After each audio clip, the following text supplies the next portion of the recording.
aí, gente? Lá vamos nós mais uma vez. Hoje a gente vai falar um pouquinho sobre a Índia, a China, o Japão e um pouquinho da arte, dar uma pincelada na arte desses locais, desses países, certo? Hoje a gente tem nesse slide seguinte, a gente tem uma ideia já de como funcionaria essa parte de terracota, de como que era usada na China. Isso é de umas escavações, foi descoberto, né, esses soldados de terracota, é em torno de 8.000 soldados, né? É um bocado de soldado para proteger o imperador. E eles foram, né, enterrados juntos, e nessa descoberta conseguiram identificar que era um material terracota, eram muitos soldados, e eles protegiam essa tumba do imperador Qin, na China. E é um período em que a cultura era voltada mesmo para a proteção do imperador, era o dominador do ambiente, do espaço. E aí mais na frente a gente pode ver sobre a idade dos metais, que era muito comum o bronze, o cobre, o ouro, a prata. Aqui é uma representação de um caldeiro, eles chamam de caldeiro trípode, de cerimonial chinês. Esse é de bronze, é trípode porque são, né, 3 pezinhos, e aí por isso que eles chamam trípodes. Eles tinham vasos, potes, armas, instrumentos musicais e outros ornamentos representantes das descobertas na metalurgia chinesa. Isso bem antigo, porque era um período que o metal estava em evidência e eles usavam bastante isso para tudo que precisavam. Então assim, era pote, era vaso, o que tinha de material, arma então nem se fala, né? Era muito usado esse período com material, com bronze no período dos antigos, né, da China antiga. Mais na frente, a gente vai ver também um pouquinho sobre a pintura e a escultura. Se vocês derem uma avançada um pouquinho no livro de vocês, lá tem bem detalhado sobre como era que a pintura funcionava na época, as esculturas. Aqui a gente tem um detalhezinho, esse objeto, esse bibelô aí da escultura chinesa, ele tem uma cara assim, né, meio raivosa, meio estranha, meio bravinha, mas era uma representação que eles tinham da maneira como eles faziam as pessoas criarem um certo respeito por eles, demonstrando, né, essa maneira de que, poxa, se aqui tem um guardião bravo, ninguém mexe comigo. Então, os artistas chineses, eles tinham uma predileção pelas linhas mais curvas, né, as formas mais arredondadas, enquanto que no Ocidente os artistas buscavam formas retas, rígidas, principalmente no Egito. Lembra que lá no Egito tinha as pirâmides, eram formas bem geométricas, né, bem mais marcadas. E já os chineses não, eles buscavam mais essa parte arredondada, as linhas mais curvas, que também geram uma ideia de movimento. Na sequência, a gente tem, falando um pouquinho sobre a arquitetura chinesa. Ela tinha essas nuances que a gente consegue perceber nos telhados. Às vezes a gente vê um telhadozinho em casas, né, passa pela rua e vê um telhadozinho, a gente diz, eita, telhado chinês. Porque lembra, né, a ideia do telhado chinês, essas curvazinhas que ele tem, que eram muitas pontas e muitos telhados um sobre o outro, é uma característica muito forte da arquitetura chinesa. Eles aparecem muitas vezes uns sobre os outros, com beirais em graciosas curvas ascendentes, porque elas faziam as curvas e abaixo tinha outro e outro, então ele criava camadas, né, gerava também movimento dentro da arquitetura. Agora a gente já chega no Japão. O Japão já tem uma semelhança e algumas diferenças com o Japão e a China. O Japão também vai pegar essas linhas curvas, cheias de movimento, mas eles colocam a perspectiva como secundária e parcial. Eles não se preocupam muito com aquela ideia de perspectiva como tem no Renascimento. Eles têm as curvas mais sinuosas, mas ao mesmo tempo eles não se preocupam com a perspectiva em si.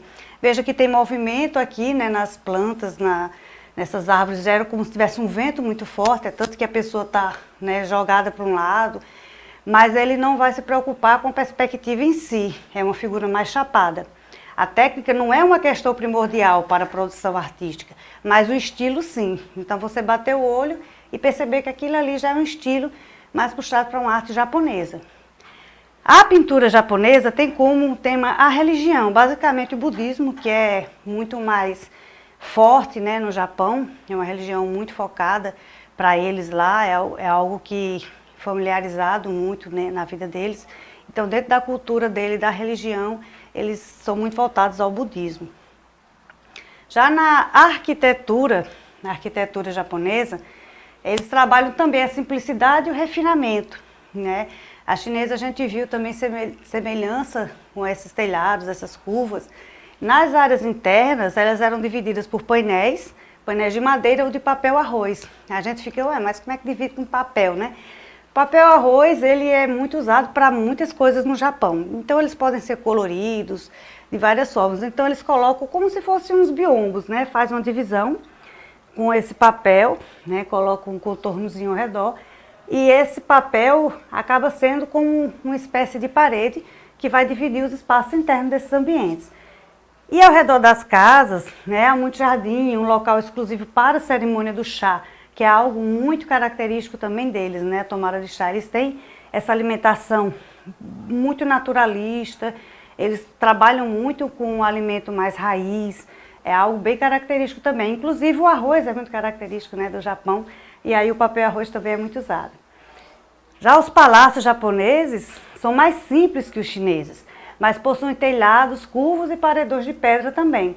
Então a simplicidade é o que vai fazer diferente, mas os telhados, eles são bem semelhantes. Veja que lá no que a gente viu da China, eles tinham muito mais sinuosidade, né, nesses movimentos do telhado. Já o japonês, ele é um pouco mais discreto, é um pouco mais suave, mas eles são muito semelhantes uns com os outros. Na sequência, a gente já vai partir um pouquinho para a Índia, né? Passamos rapidamente pela China, mais rapidamente pelo Japão, agora chegamos um pouquinho na Índia, que é um outro país também que vai trabalhar a cultura e a arte de forma muito intensa, especialmente com as cores. A sociedade indiana é complexa, então são 33 milhões de divindades, entre várias religiões, como o budismo, cristianismo, islamismo, hinduísmo. E aí a gente vê uma diversidade muito grande que eles participam, e são muitas pessoas, cada um com a divindade que queira, e muitas vezes mais que uma. Nessa imagem que nós temos aqui, ele vai representar aí vários deuses diferentes. E cada um vai ter algo específico, né? Tem esse que tem uma trombazinha, que é conhecido como Ganesha. Ele é um dos deuses também, que ele é muito cultuado na Índia. E aí eles trabalham com os mantras que os deuses entoam. No caso de Ganesha, tem um que é assim, Om Gangana Pataye Namaha. Então eles repetem esses mantras por várias vezes para falar dessa divindade. Na sequência, a gente tem também um pouquinho falando sobre a escultura, pintura, arquitetura, dança e música. Tem mais detalhado o material de vocês. Eu quero que vocês dêem uma olhada com mais calma. Eu quero pincelar para que vocês lembrem que existe isso lá, mas vocês precisam também dar uma pesquisadinha e olhar lá com mais calma, tirar dúvidas e encontrar mais coisas para vocês conhecerem além do que a gente está vendo aqui, tá certo?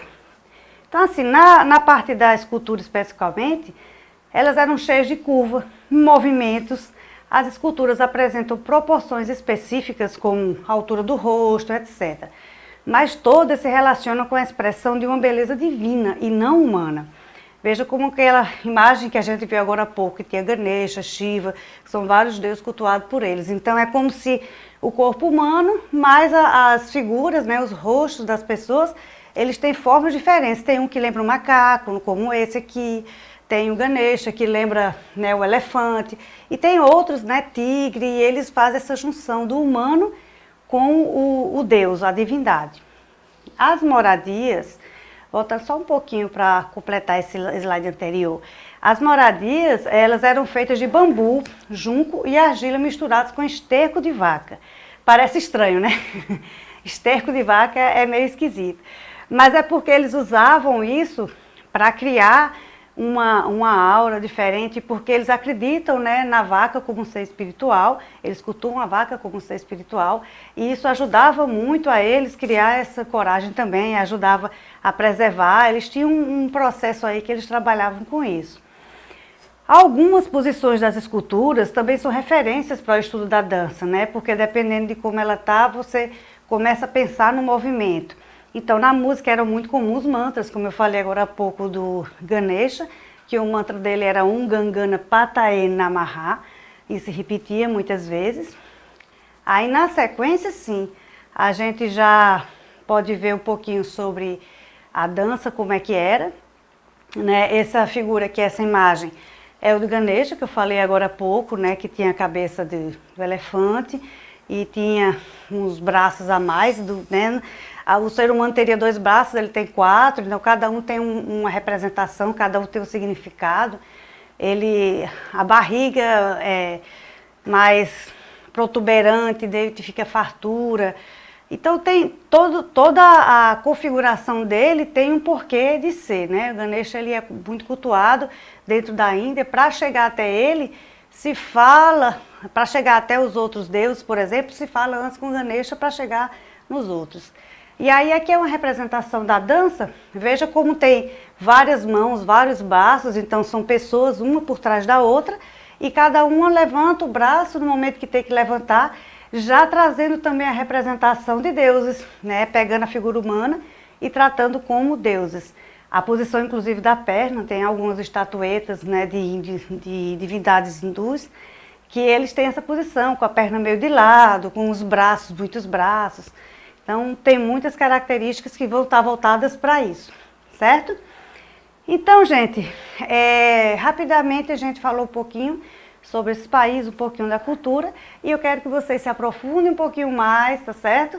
Deem uma olhadinha no material de vocês, que é riquíssimo, e nos encontraremos em breve para ver um pouquinho mais e mais alguma coisa, tá joia? Beijão!